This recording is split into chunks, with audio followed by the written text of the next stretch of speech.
8 अगस्त 2022 Qatar के कुछ navy officers India के 8 नेवी ऑफिसर्स के पास आते हैं।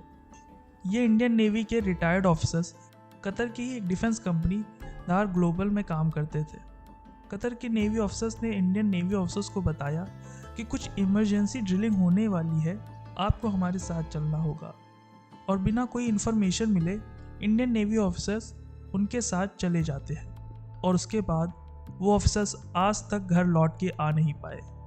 और अभी जल्द ही कतर की कोर्ट ने उन सभी 8 इंडियन नेवी ऑफिसर्स को फांसी की सज़ा भी सुना दी है। आज इस वीडियो में हम जानेंगे इस पूरे मामलात के बारे में, और एंड में मुझे एक बात भी कहनी है, तो आप सब वीडियो को अंत तक ज़रूर देखिएगा। और हाँ, इस वीडियो में मैं उन 8 इंडियन नेवी ऑफिसर्स के नाम या उनकी पहचान नहीं बताऊंगा, क्योंकि भले ही वो आज किसी केस में फंस गए हो या किसी ने उन्हें फंसा दिया हो, लेकिन एक टाइम पर उन्होंने इस देश की सुरक्षा के लिए काम किया था और हमारी ये जिम्मेदारी बनती है कि हम उस चीज़ का सम्मान करें। वीडियो शुरू करते हैं। इस केस को समझने के लिए हमें कतर की थोड़ी हिस्ट्री जाननी पड़ेगी। इंडिया की ही तरह कतर भी ब्रिटिश की एक कॉलोनी थी, एक गुलाम देश था। लेकिन शेख खलीफा जब कतर के अमीर बने यानी रूलर बने, तो उन्होंने एक बड़ा योगदान दिया कतर को आज़ाद और इंडिपेंडेंट बनाने में। कतर 3 सितंबर 1971 में आज़ाद हुआ। जब वो आज़ाद हुआ तब उसकी पॉपुलेशन 14 लाख के करीब थी। यही कारण था कि कतर को अपनी डिफेंस मिलिट्री को बनाने में, नेवी को बनाने में प्रॉब्लम फेस करनी पड़ रही थी। हर कंट्री को अपनी सिक्योरिटी के लिए, अपनी सोवरेनिटी के लिए एक अच्छा डिफेंस सिस्टम चाहिए होता है।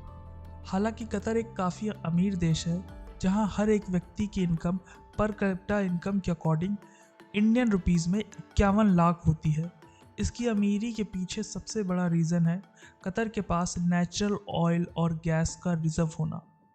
तो कतर के पास पैसों की कोई प्रॉब्लम नहीं थी, इसलिए उन्होंने सोचा कि खुद का डिफेंस सिस्टम तैयार करने से अच्छा है कि वो किसी कंट्री को पैसे दे दे और वो कंट्री उनके लिए एक डिफेंस सिस्टम तैयार कर दे। यहीं पर होती है यूएस की एंट्री।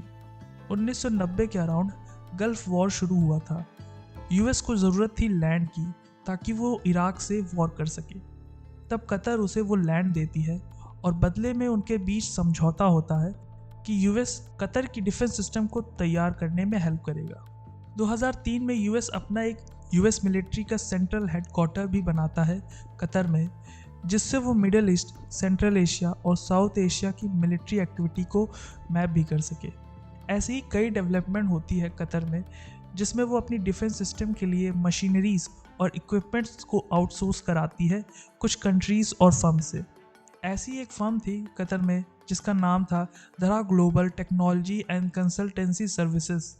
इसके मालिक खामिज अल अज़मी ओमान के एयरफोर्स के रिटायर्ड ऑफिसर थे। ये कंपनी मेनली कतर की डिफेंस सिस्टम के लिए काम करती थी और इन्हें कतर गवर्नमेंट से कॉन्ट्रैक्ट मिलते थे। इन्हीं कॉन्ट्रैक्ट के चलते ये कंपनी दार ग्लोबल कई कंट्रीज़ में हायरिंग शुरू करती है। इस कंपनी को बेसिकली उन लोगों की नीड थी जो आर्मी में या नेवी में या एयरफोर्स में काम कर चुके थे। ये कंपनी इंडिया से भी 2015 से 16 के बीच 75 ऑफिसर्स लेवल के लोगों को हायर करती है, जो मिलिट्री और नेवी से रिटायर्ड थे। और इन्हीं में से थे वो 8 इंडियन नेवी ऑफिसर्स जो अभी कतर की जेल में बंद हैं और जिनको वापस लाने के लिए इंडियन गवर्नमेंट अपना प्रयास कर रही है। तो होता ये है कि 2020 में कतर इटली की एक कंपनी फिन्सेंट्री से एक सीक्रेट डील करता है, जिसमें इटली की फिन्सेंट्री कंपनी कतर को एक ऐसी सबमरीन प्रोवाइड कराने वाली होती है जिस सबमरीन को पानी के नीचे कोई भी ट्रेस नहीं कर सकता था।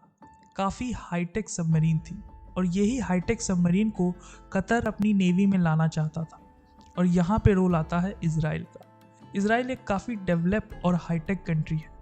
जो सबमरीन कतर लेना चाह रहा था इटली से, वो सबमरीन ऑलरेडी इजराइल के पास थी।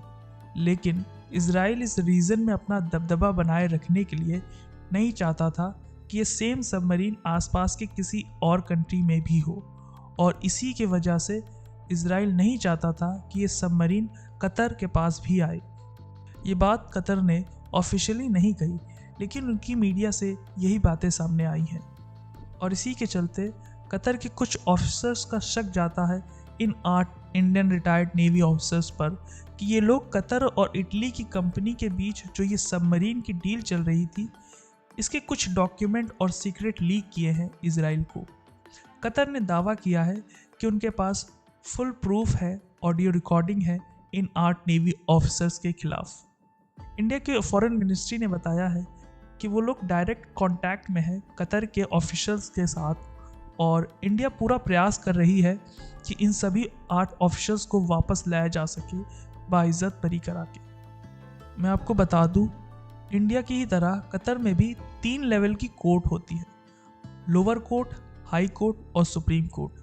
अभी जिस कोर्ट ने इन 8 नेवी ऑफिसर्स को फांसी की सज़ा सुनाई है वो लोअर कोर्ट है कतर की।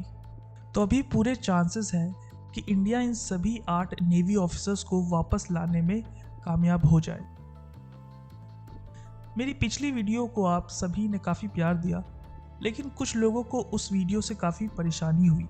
मैं सभी के कमेंट को रिप्लाई नहीं कर सकता, इसीलिए उन कुछ लोगों के आरोपों का जवाब मैं इस वीडियो में दे रहा हूँ। देखिए, पिछली वीडियो को मैंने किसी के बीच नफरत फैलाने के लिए नहीं बनाया था। बैटल ऑफ भीमा कोरेगांव हमारी हिस्ट्री का पार्ट है, महार जाति की वीरता और शौर्यता का पार्ट है। बाबा साहब भीमराव अम्बेडकर जी ने भी कहा था कि ये बैटल भीमा ऑफ कोरेगांव ये आवाज़ थी, ये चीख थी हज़ारों साल की गुलामी के खिलाफ। हमें इस देश के हर एक धर्म की, हर एक जाति की, हर एक इंसान की बराबर इज्जत करनी होगी। हर भेदभाव, हर जातिवाद को फैलने से रोकना चाहिए और ये तभी होगा जब हम सब एक दूसरे की इज्जत करेंगे, हर गलत चीज़ के खिलाफ स्टैंड लेंगे, चाहे वो गलत कोई भी करे। हर धर्म में अच्छाई और बुराई दोनों होती है। ज़रूरत है कि बुराई को एक्नॉलेज करे, उसके खिलाफ आवाज़ उठाते रहे और उसको आगे ना होने दे। इसी के साथ वीडियो का अंत करते हैं। हम फिर मिलेंगे अगली किसी वीडियो में अगले किसी नए टॉपिक के साथ। धन्यवाद।